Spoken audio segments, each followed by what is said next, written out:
नमस्कार दोस्तों, बवाल और धमाल मचाने वाला दबंग खेसारी लाल यादव जी का ये गाना आया है। जब से बवाल और धमाल मचा के रख दिया है, जहां सुनो मुर्गा हासली, यही गाना बज रहा है जो कि दबंग खेसारी लाल गाना को गाए हैं।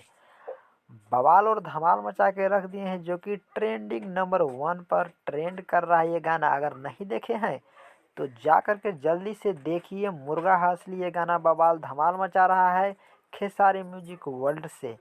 इतना गाना बवाल मचा दिया है कि ट्रेंडिंग नंबर 1 पर ट्रेंड कर रहा है।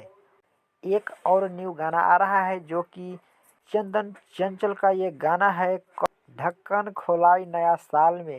ये भी गाना बवाल और धमाल मचाएगा।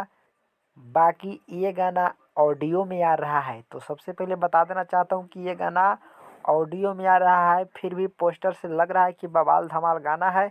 तो जा कर के देखिएगा। ये गाना आज आ रहा है सुबह 7 बजे। गाना आ रहा है चंदन चंचल इंटरटेनमेंट के यूट्यूब चैनल से। तो देखिएगा, बवाल और धमाल गाना है।